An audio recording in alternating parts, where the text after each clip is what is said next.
পশ্চিমবঙ্গের নতুন সরকার শিল্পে একটা বড় পরিবর্তন আনার লক্ষ্যে অত্যন্ত দ্রুত গতিতে এগোতে চাইছে এবং এর মধ্যে যেরকম নতুন করে শিল্প আনার বিষয়টি আছে, তেমনি যে কারখানাগুলো রাজ্যে কলকাতা শহরের আশেপাশে বন্ধ হয়ে রয়েছে সেই কারখানাগুলোকে দ্রুত চালু করার একটা প্রক্রিয়া চলছে। আপনারা ইতিমধ্যেই দেখেছেন একের পর এক জুট মিল চালু হতে, এবং আমার কাছে যা খবর আগামী আর মাস তিনেকের মধ্যে গঙ্গার পূর্ব পারে উত্তর চব্বিশ পরগনা এবং নদিয়া মিলিয়ে প্রায় 24টির মতো চটকল ছিল। এই 24টি চটকলের সবকটি সম্ভবত খুলে যেতে পারে। আজ অবশ্য আমি আপনাদের এই বিষয় নিয়ে বলার জন্য বসিনি, তবে এগুলো এক ধরনের ভালো খবর, সেটার ব্যাপারে সাধারণ মানুষের আগ্রহ থাকা স্বাভাবিক, সেজন্যই আমি উল্লেখ করছি, কারণ এই খবরগুলো কিছু কিছু আমার কাছে আসছে।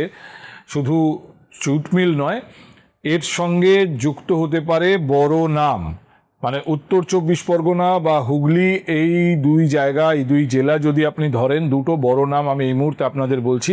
একটা জেসপ, অন্যটা ডানলপ।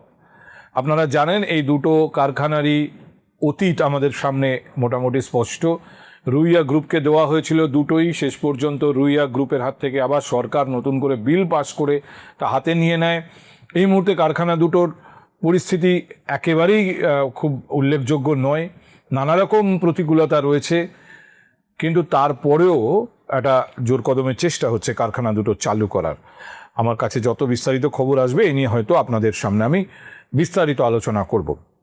কিন্তু আজ যে বিষয়টা নজর দিতে চাই সেটা হলো পশ্চিমবঙ্গ বিধানসভায় যে অধিবেশনটা শেষ হয়ে গেল, তার শেষ দিনে যে কটি বিল সেখানে পেশ করা হয়েছে এবং পাস হয়েছে, তার মধ্যে অন্যতম West Bengal public safety and control of anti social activities bill 2026। এই বিলটা নিয়ে অনেক বেশি আলোচনা এই জন্য হচ্ছে যে এই বিলটা এক কথায় যাকে বলা হচ্ছে গুন্ডা দমন আইন। এই গুন্ডা দমন আইন মুখ্যমন্ত্রী ঘোষণা করে বিধানসভায় নিয়ে এসেছেন, আগে থেকেই জানিয়েছিলেন যেরকম একটা আইন আনা হবে এবারের অধিবেশনে। এটার মুখ্য উদ্দেশ্য হচ্ছে গুন্ডা দমন করা। এই যারা অদ্ভুত গুন্ডামির কালচার চালু ছিল রাজ্যে, এই গুন্ডামির কালচার দমন করতে গেলে, এই সংস্কৃতি থেকে বেরোতে গেলে এইরকম একটা আইন দরকার, কড়া আইন। কিন্তু মুশকিল হচ্ছে কড়া আইনের কিছু খারাপ দিক থাকে। খারাপ দিক কারণ এই আইনের যে সমস্ত বিধান রয়েছে সেই বিধান অনুযায়ী অনেক বেশি ক্ষমতা পুলিশকে দেওয়া হয়েছে। কাউকে আটকে রাখা, যদি তাকে পুলিশ মনে করে এ গুন্ডামি করবে বা করতে পারে, তাকে পুলিশ তুলে নিয়ে গিয়ে আটকে রাখতে পারে। সাধারণভাবে নিয়ম হচ্ছে পুলিশ যদি কাউকে আটকায় তাকে গ্রেপ্তার দেখাতে হবে, 24 ঘন্টার মধ্যে আদালতে পেশ করতে হবে, এবং আদালতে তাকে কেন গ্রেপ্তার করা হয়েছে সেই সম্পর্কে জানাতে হবে পুলিশকে। এরপর আদালত ঠিক করবে যে পুলিশকে এর কাস্টাডি দেওয়া হবে, নাকি একে জেলে রাখা হবে, নাকি জামিন দিয়ে দেওয়া হবে। কিন্তু এই নতুন আইন অনুযায়ী কাউকে পুলিশ চাইলে 12 মাস আটকে রাখতে পারে, বিচারের সামনে না নিয়ে গিয়ে, আদালতের সামনে না নিয়ে গিয়ে। ফলে এই ধরনের একটা আইন যা পুলিশের হাতে এত বেশি ক্ষমতা তুলে দেয় যে কারোর বিরুদ্ধে এই ধরনের আইনের অপপ্রয়োগ হতে পারে, এবং ইতিমধ্যেই সেই কারণে হইচই শুরু হয়েছে। হওয়া স্বাভাবিক নয়। অনেকে মনে করছেন রাজনৈতিক কারণে, ব্যক্তিগত কারণে ক্ষমতাসীন কোনো ব্যক্তি, সরকারের কেউ, পুলিশের কেউ, যে কারো বিরুদ্ধে এই আইন ব্যবহার করতে পারে, এবং আইন যদি থাকে পুলিশ তা ব্যবহার করবে। আইনের প্রভিশন রয়েছে, পুলিশ কাউকে আটকে রেখে দিতে পারে, তার উপর অত্যাচার করতে পারে, 1 বছর পর্যন্ত আটকে রেখে দেওয়ার প্রভিশন রয়েছে এই আইনে। ফলে এই আইন কিন্তু সাধারণ আইন থেকে অনেকটাই আলাদা। কখন এই ধরনের আইন দরকার হয়? যখন সরকার মনে করে যে সাধারণ যে ক্রিমিনাল ল আছে, ক্রিমিনাল প্রসিডিওর আছে, সেই ক্রিমিনাল প্রসিডিওরে কিছু কিছু বিষয়ের কিনারা করা সম্ভব না, বা কিছু থামানো, কিছু সংস্কৃতির বদল আনা সম্ভব না। আমি আপনাদের খুব ছোট্ট করে বলি যে প্রিভেন্টিভ ডিটেনশন যেটা এই আইনের মধ্যে রয়েছে, up to 12 months without trial, এটা এর আইনের অন্যতম বৈশিষ্ট্য। আর একটা রয়েছে ব্রড ডেফিনেশন, অর্থাৎ গুন্ডামি কাকে বলবো তার সংজ্ঞা এখানে অনেক বিস্তৃত। সেখানে ভয় দেখানো, ব্যবসায় বাধা দেওয়া, মারধর করা, সম্পত্তি দখল করা, ভাঙচুর করা, সরকারি সম্পত্তি ভাঙচুর করা, এই সবই কিন্তু গুন্ডামির আওতায় রাখা হয়েছে। ব্রড ডেফিনেশন, অনেকটা ছড়ানো একটা সংজ্ঞা। ফলে এই ধরনের যে কোনো কিছুর সঙ্গে সংশ্লিষ্ট কাউকে গুন্ডা এবং তাকে দমন করার জন্য এই prevention of anti social activities bill, যেটা পরবর্তীতে আইন হয়ে যাবে, এটার ব্যবহার করা সম্ভব। আর 3 নম্বর হচ্ছে, এই আইন অনুযায়ী সম্পত্তি বাজেয়াপ্ত করা যাবে।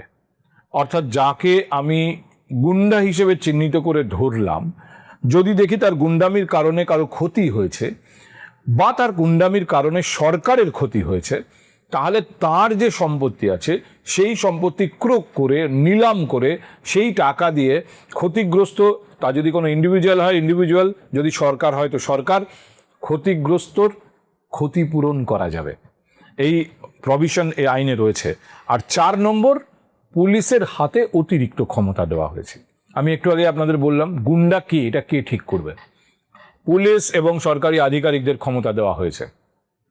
তারা ঠিক করতে পারে, কাউকে চিহ্নিত করতে পারে গুন্ডা হিসেবে।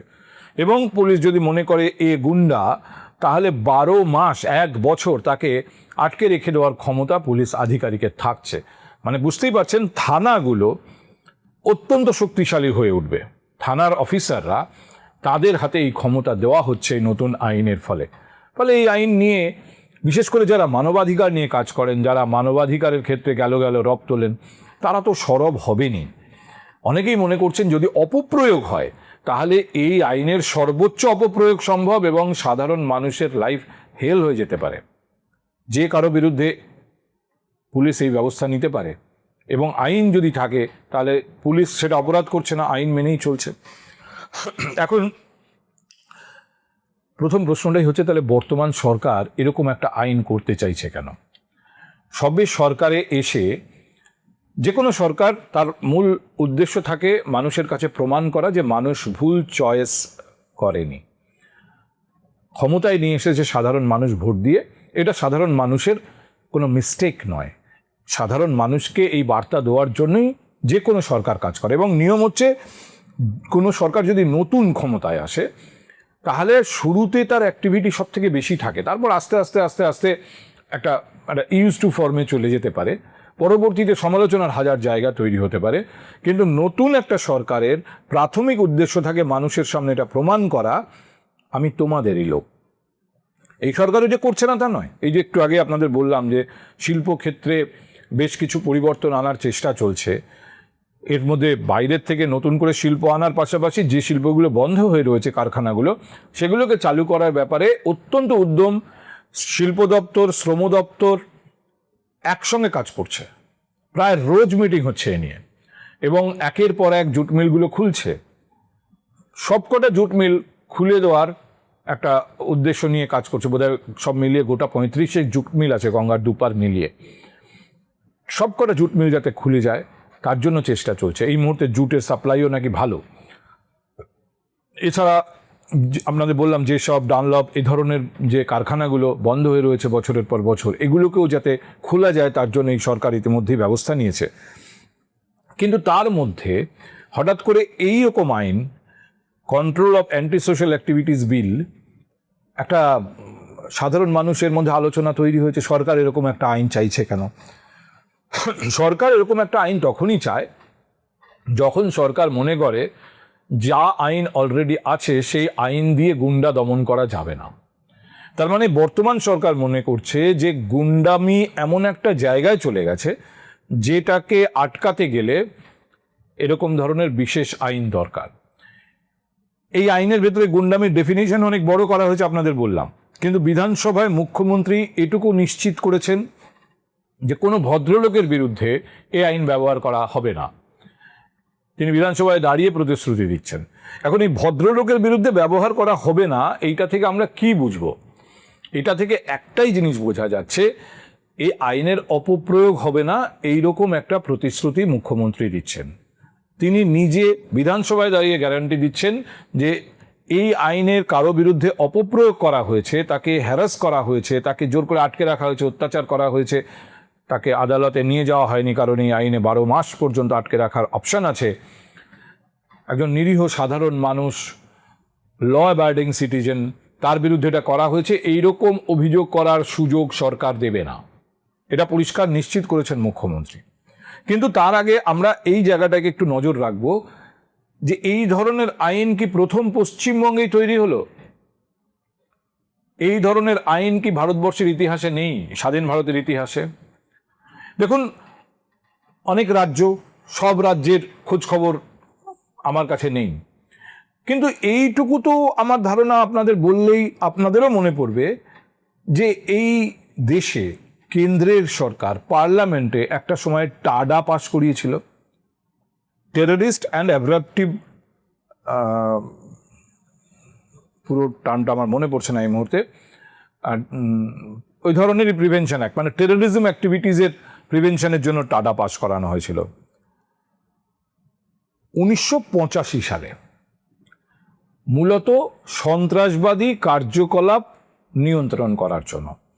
এই টাডাতে কি ছিল?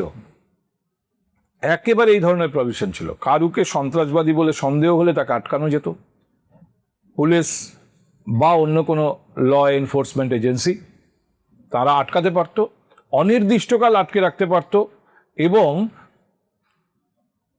বিচারের কাছে বা বিচার ব্যবস্থার কাছে তাকে না নিয়ে গিয়ে নিজেদের হেফাজতে রাখতে পারত। আর তার থেকেও আর একটা বড় ইন্টারেস্টিং বিষয় ছিল টাডাতে, যে পুলিশের কাছে বা ল এনফোর্সমেন্ট এজেন্সির কাছে যাকে ধরা হয়েছে সে যে কনফেশন যেটা দেবে, অর্থাৎ স্বীকারোক্তি, সেটাকে এভিডেন্স হিসেবে ব্যবহার করা যাবে। সাধারণভাবে যেটা যায় না, পুলিশ ধরুন কাউকে জেরা করছে, সেই জেরার মুখে সে কিছুটা স্বীকার করলো পুলিশের সামনে, আদালত সেটাকে এভিডেন্স হিসেবে গ্রাহ্য করে না। কিন্তু টাডাতে এই প্রভিশন ছিল, পুলিশের সামনে কেউ যদি কোনো স্বীকারোক্তি দেয় তাহলে সেটা আদালতে এভিডেন্স হিসেবে দেওয়া যেত। এবং এটা কেন সাধারণ আইনে হয় না? কারণ ধরে নেওয়া হয় পুলিশ পিটিয়ে স্বীকারোক্তি আদায় করে নিয়েছে, এমন মেরেছে যে তাকে বাধ্য হয়ে বলতে হয়েছে যে হ্যাঁ আমি এটা করেছি। এই জায়গাটাকে আটকানোর জন্য আদালত, ভারতীয় আইন বলে আদালত এটাকে এভিডেন্স হিসেবে নেবে না, পুলিশের সামনে কি বলেছে আদালত সেটাকে এভিডেন্স হিসেবে গ্রাহ্য করবে না। টাডাতে কিন্তু পুলিশের সামনে যদি কেউ কিছু স্বীকারোক্তি দেয় সেটা এভিডেন্স হিসেবে গ্রাহ্য হতো। টাডার দরকার হয়েছিল কেন? সন্ত্রাসবাদী কার্যকলাপ রুখতে 1985 সালে। মুখ্যত তার আগে দেশে সন্ত্রাসবাদী কার্যকলাপ বেড়ে গিয়েছিল 80 সালে পাঞ্জাবে অত বড় ঘটনা স্বর্ণ মন্দিরকে ঘিরে। পরবর্তীতে ধরুন উত্তর পূর্ব ভারতে, আসাম, আমরা আজকে মণিপুর দেখছি, কিন্তু একটা সময় আসাম তো ভয়ঙ্কর রকম অশান্ত ছিল, উলফা, সেখানে নানা রকম সন্ত্রাসবাদী কার্যকলাপ হয়েছে। এই পরিস্থিতিতে কেন্দ্রীয় সরকারকে টাডার কথা ভাবতে হয়েছিল। তখন কেন্দ্রীয় সরকার মনে করেছিল যে প্রচলিত আইনে এটাকে নিয়ন্ত্রণ করা যাবে না। 1985-তে শুরু, কিন্তু 95 সালে আবার কেন্দ্রীয় সরকারই টাডা আইন বাতিল করে, রিনিউ করে না। কিন্তু আলটিমেটলি এটা বাতিল করার 5 বছরের মধ্যে আমরা কি দেখলাম? 2001-এ পার্লামেন্ট অ্যাটাক হলো। সন্ত্রাসবাদ ক্রমশ 80-র দশকের পর থেকে জম্মু কাশ্মীরে সন্ত্রাসবাদের একটা প্রকোপ বাড়ছিল, বাড়তে বাড়তে বাড়তে বাড়তে সেটা এরকম জায়গায় গেল, অক্ষরধাম সেখানে মন্দিরে অ্যাটাক হলো, গুজরাটে পার্লামেন্টে অ্যাটাক হলো। আমি পরবর্তীতে 2008-এ মুম্বাই অ্যাটাকের কথা আমি যাচ্ছি না, কিন্তু পার্লামেন্ট অ্যাটাকের পরেও সরকার বুঝতে পেরেছিল যে একটা কড়া আইন দরকার সন্ত্রাসবাদ নিয়ন্ত্রণে। সেই জন্য 2002-তে পোটা এলো, prevention of terrorist activities act. এই পোটাতেও কিন্তু একই জিনিস ছিল, কাউকে যদি সন্ত্রাসবাদী হিসেবে সন্দেহ করা হয় তাকে আটকে রাখা যাবে। পোটাও শেষ পর্যন্ত বাতিল হয়, কিন্তু তারপরেও কেন্দ্রীয় সরকারের সন্ত্রাসবাদ নিয়ন্ত্রণের জন্য আইন প্রয়োজন হয়েছে, এবং ইউএপিএ যেটা এখনো পর্যন্ত লাগু আছে, ইউএপিএ আনতে হয়েছে কেন্দ্রীয় সরকারকে। এবার আপনারা বলতে পারেন সন্ত্রাসবাদ নিয়ন্ত্রণের জন্য কেন্দ্রীয় সরকারের এই ধরনের কড়া আইন দরকার হয়েছিল, পশ্চিমবঙ্গ সরকারের এই ধরনের কড়া আইন কেন দরকার হলো? এখানে তো আর পশ্চিমবঙ্গ সরকারকে সন্ত্রাসবাদ নিয়ন্ত্রণ করতে হবে না। কিন্তু একটা জিনিস আমি আপনাদের ভাবতে অনুরোধ করব, 2019 সালে সিএএ এর বিরুদ্ধে যে আন্দোলন আন্দোলন শব্দটা এখানে যায় না, যে ভয়ঙ্কর একটা পরিস্থিতি মুর্শিদাবাদ জুড়ে তৈরি হয়েছিল, সেখানে মালদা এবং মুর্শিদাবাদ দুই জেলাতেই, আপনারা ভাবুন তো সেটাকে কিভাবে নিয়ন্ত্রণ করেছে তখনকার সরকার। এই ঘটনার পেছনে যারা ছিল, যে মস্তিষ্কগুলো কাজ করেছে, তাদের কজনকে চিহ্নিত করা হয়েছে, কজনকে আইনের আওতায় আনা হয়েছে, এটা নিশ্চিত করার জন্য যে এই ধরনের জিনিস আবার হবে না। এবার এগিয়ে আসুন 2025 এপ্রিল ওয়াকফ অ্যামেন্ডমেন্ট নিয়ে বা তার প্রতিবাদে যা হয়েছে, ওই মালদা এবং মুর্শিদাবাদে একটা অদ্ভুত মব কালচার, মানুষকে খেপিয়ে তোলো, তারপর ভাঙচুর, অগ্নিসংযোগ। এই যে ঘটনাগুলো ঘটেছে, এই ঘটনাগুলোকে নিয়ন্ত্রণ করার জন্য যে আইন ছিল, সেই আইনে কতটুকু ব্যবস্থা নেওয়া গেছে বা নেওয়া হয়েছে। এখন বিষয়টা যদি এরকম দাঁড়ায় যে রাজনৈতিক ইন্টারেস্টে একটা মব তৈরি করে মবকে খেপিয়ে তুলে ভাঙচুর, অগ্নিসংযোগ, এমনকি প্রাণহানির ঘটনাও ঘটিয়ে দেওয়া যাবে, এবং এটা যদি একটা গ্রুপে হয় আর কি, একটা বিরাট বড় মব করেছে, তাহলে কেউ দায়ী না, কাউকে চিহ্নিত করা যাবে না। যদি দু একজনকে চিহ্নিতও করা যায়, তাদেরকে গ্রেপ্তার করা হবে, প্রচলিত আইনে তাদেরকে নিয়ে যাওয়া হবে আদালতে। আদালত কয়েকদিন হয়তো তাকে পিসি দিতে পারে, জেল কাস্টাডি দিতে পারে, তারপর একটা সময় জামিন হবে এবং সে বেরিয়ে যাবে। তার বিরুদ্ধে কড়া ব্যবস্থা নেওয়ার জন্য যে প্রভিশন দরকার, সাধারণ আইনে কোথায়? আমাদের এখানে একটা অদ্ভুত সংস্কৃতি তৈরি হয়ে গিয়েছিল। তুলাবাজি এবং মাস্তানি আনুষ্ঠানিকভাবে এমন পর্যায়ে পৌঁছে গিয়েছিল, গত বিশেষত 5-7 বছর, 10 বছরে এটা বেড়েছে। বহু জায়গাতে নেটাই তোলাবাজ, আর তুলাবাজি আইন, তুলাবাজরাই আইন, তাদের এলাকায় তাদের কথাই আইন, সেখানে ভারতবর্ষের অন্য কোনো আইন আর কাজ করে না। সরকার মনে করেছে এটার বদল আনার জন্য কড়া আইন দরকার। দেখুন, উত্তরপ্রদেশে যোগী আদিত্যনাথ যখন ক্ষমতায় আসে, তখন উত্তরপ্রদেশে এরকম অনেক বড় বড় মাফিয়া ছিল, যাদের এলাকায় তারা যেটা বলতো সেটাই আইন, ভারতের কোনো আইন সেখানে কাজ করতো না। এবং যোগী আদিত্যনাথের হাজারো সমালোচনা করা যেতে পারে, কিন্তু আজকের উত্তরপ্রদেশ যদি দেখা যায়, সেখানে একের পর এক এয়ারপোর্ট তৈরি হচ্ছে, বড় বড় কারখানা তৈরি হচ্ছে, বাইরে থেকে লুগ্নি আসছে, তো উত্তরপ্রদেশের এই যে ইমেজ, এই ইমেজের পিছনে কিন্তু যোগী আদিত্যনাথের ওই পলিসি কাজ করেছে, জিরো টলারেন্স, যেটার কথা আমরা বর্তমান মুখ্যমন্ত্রী শুভেন্দু অধিকারীর মুখে শুনি। জিরো টলারেন্স, কোথাও কোনো মস্তানি গুন্ডামি হলে জিরো টলারেন্স। উত্তরপ্রদেশ জুড়ে মাফিয়াদের যে রমরমা ছিল বিভিন্ন এলাকায়, সেই সমস্ত মাফিয়াদের সংখ্যা আজ শূন্যে নেমে গেছে। কড়া ব্যবস্থা নিয়েছেন যোগী, এবং এ নিয়ে বিতর্ক হতেই পারে, তিনি অনেক জায়গায় এনকাউন্টার, অমুক তমুক, এই নিয়ে যোগী কম সমালোচনা সহ্য করেননি, কিন্তু আলটিমেটলি উত্তরপ্রদেশের যে কোনো প্রান্তে যান, এখন আইনের শাসন। ঠিক এই কথাটাই শুভেন্দু অধিকারী বলেন, যে আইনের শাসন আমাকে প্রবর্তন করতে হবে, আমার সরকারকে প্রবর্তন করতে হবে। তো উত্তরপ্রদেশের যোগী আদিত্যনাথের যে রোল ছিল, সেখানে আইনের শাসন নিয়ে আসায়, সেই রোল পশ্চিমবঙ্গে পালন করার জন্য শুভেন্দু অধিকারী এবং তার ক্যাবিনেটের বা জিতে আসা অন্য বিজেপি বিধায়কদের মনে হয়েছে যে এরকম একটা আইন দরকার।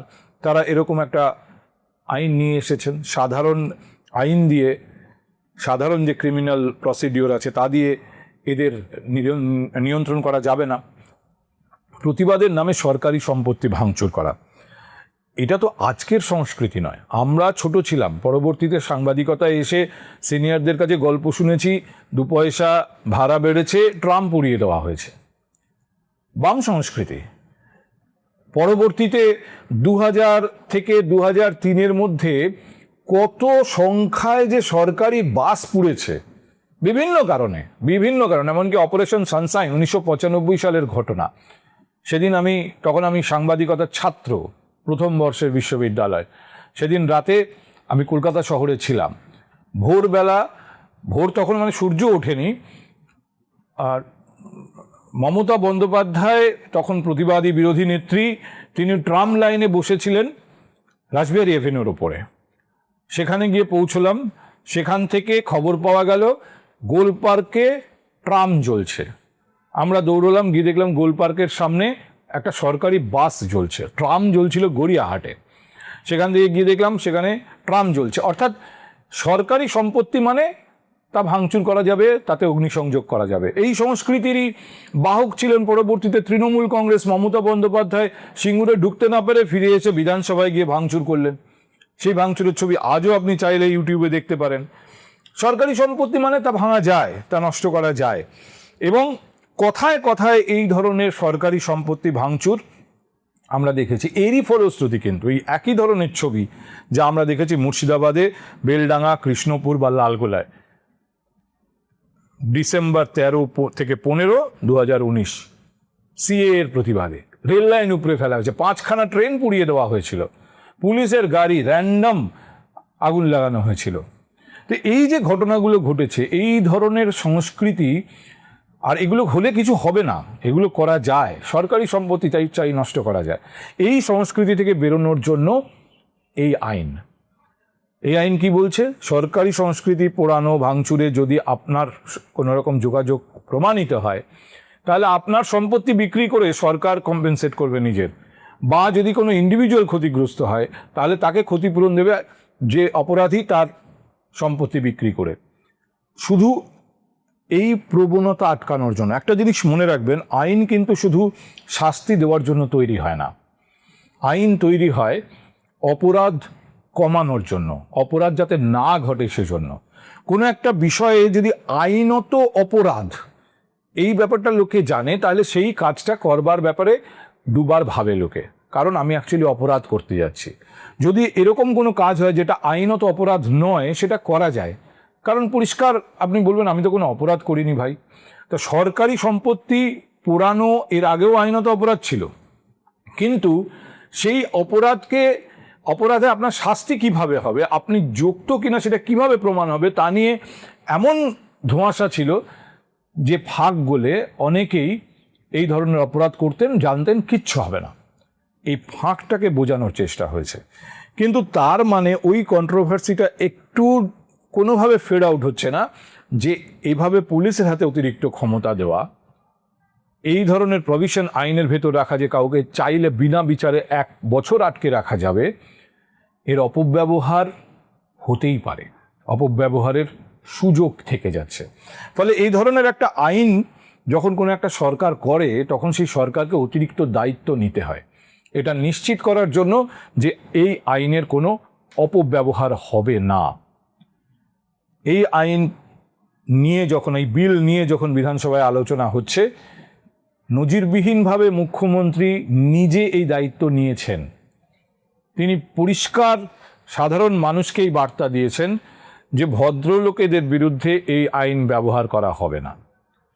এখন ভদ্রলোক মানে আপনারা আক্ষরিক অর্থে ভদ্রলোক ধরবেন না, আমি ধরে নিচ্ছি উনি যেটা বলতে চেয়েছেন, সাধারণ মানুষ, ল অ্যাবাইডিং সিটিজেন যারা আইন মেনে চলেন, তাদের বিরুদ্ধে এই আইনের ব্যবহার কখনো হবে না। এই ব্র্যাকেটের মধ্যেই তাহলে আসতে হবে যে রাজনৈতিক কারণে, রাজনৈতিক উদ্দেশ্যে এই আইনের কোনো ব্যবহার হবে না। যদি এই প্রতিশ্রুতি মুখ্যমন্ত্রী নিজে দিয়ে থাকেন, আমরা তো আশা করবই যে সরকার এই প্রতিশ্রুতি পালনে প্রতিশ্রুতিবদ্ধ, এবং এই আইন ঠিক যে উদ্দেশ্যে করা হয়েছে, যতটা না এই ধরনের ঘটনা এতদিন কারা ঘটিয়েছে তাদের খুঁজে খুঁজে বার করা, তার থেকে অনেক বেশি গুরুত্বপূর্ণ এই ধরনের ঘটনা আর যাতে না হয়, যাতে কেউ এই ধরনের ঘটনায় ইনভলভ হওয়ার আগে দুবার ভাবে যে এবার কিন্তু কড়া আইন আছে, সহজে পার পাওয়া যাবে না।